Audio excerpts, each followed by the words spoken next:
Hi, I'm Bill O'Reilly reporting tonight from South Florida. Thanks for watching us. Are we the people responsible for the chaos that is enveloping America? That is the subject of this evening's Talking Points memo. The folks are indeed responsible for the government they get. Germans could have thrown Hitler out. They did not. Russians fought hard for Stalin. The Chinese surrendered to Mao. The Cubans allowed Fidel Castro to take away their liberty. The folks are responsible. The greatest fear that I have regarding the outcome for America of these disclosures is that nothing will change. People will see in the media all of these disclosures. They'll know the lengths that the government is going to grant themselves powers unilaterally to create greater control over American society and global society. But they won't be willing to take the risks necessary to stand up and fight to change things, to force their representatives to actually take a stand in their interests. The telephone program, which vacuums up data on virtually every call made in the U.S., officials say the internet program taps into servers only to look at specific sites suspected of having a terrorism connection. But as shown in this PowerPoint slide obtained by the Washington Post, that can take many forms, including email, chat, videos, and photos. While President Obama and members of both parties say Congress was fully briefed on the programs, many are far from convinced that the government has the legal authority to gather up and store records of virtually every U.S. phone call. I'd like to know how the president feels that my cell phone calls and your cell phone calls are relevant to an investigation. What investigation? What act or what threat? The Obama administration has demonstrated a willingness to use the machinery of government to target their political enemies, and that's wrong. Mr. Speaker, the President's Justice Department sold weapons to narco-terrorists south of our border who killed one of our finest. The President's State Department lied about Benghazi with false information provided by the White House. The President's Attorney General authorized spying on a Fox News journalist and his family for reporting on a North Korean nuclear test.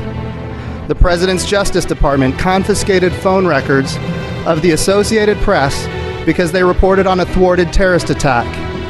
The President's Treasury Department uses the IRS to target political opposition. The President's Health and Human Services Secretary pressures the insurance companies she is supposed to regulate to promote Obamacare, which is the same law she uses to force citizens to pay for abortion-inducing drugs against their religious liberties. Mr. Speaker, the President's dishonesty, incompetence, vengefulness, and lack of moral compass lead many to suggest that he is not fit to lead. The only problem is that his Vice President is equally unfit and even more embarrassing.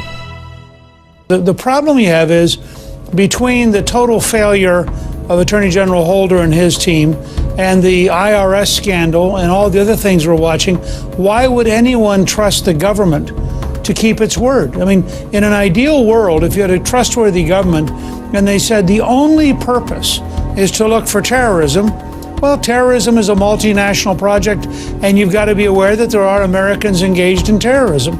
And some of the outcomes, a nuclear weapon, a chemical weapon, could be so horrible that you'd be willing to, for the narrow purpose of counterterrorism, allowing the National Security Agency to look at it. The problem is, given everything we've learned recently about the current bureaucracy, why would you trust them?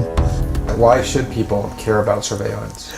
Because even if you're not doing anything wrong, you're being watched and recorded, and the storage capability of these systems increases every year consistently by orders of magnitude, to where it's getting to the point you don't have to have done anything wrong.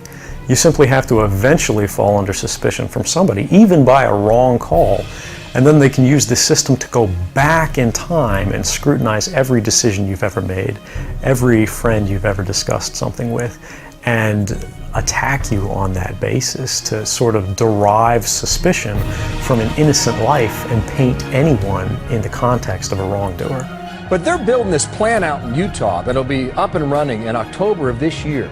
This is massive. It's 5 times the size of the U.S. Capitol building. Right. And if they use the excuse in 2013 that they're looking out for terrorists, what are they going to say in 2023? If you realize that that's the world that you helped create, and it's going to get worse with the next generation and the next generation who extend the capabilities of this sort of architecture of oppression, you realize that you might be willing to accept any risk, and it doesn't matter what the outcome is, so long as the public gets to make their own decisions about how that's applied. The other problem you have here, Bill, is Obama's, this is totally hypocritical for Obama. If Bush was doing this, if Mitt Romney following George Bush was doing this, it'd be one thing. But Obama ran against all this. He also ended the war on terror a couple weeks ago, last time I checked, right? War on terror is over. So the war on terror is over, right?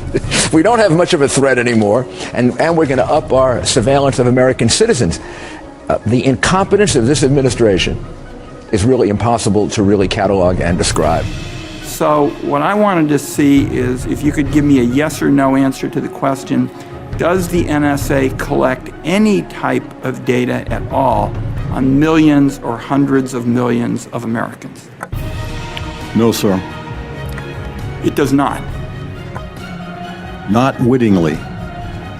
There are cases where they could inadvertently, perhaps, collect, but not wittingly.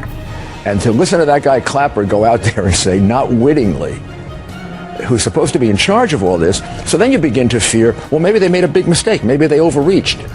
And the months ahead, the years ahead, it's only going to get worse until eventually there will be a time where policies will change, because the only thing that restricts the activities of the surveillance state are policy. Even our agreements with other sovereign governments, we consider that to be a stipulation of policy rather than a stipulation of law. And because of that, a new leader will be elected. They'll flip the switch, say that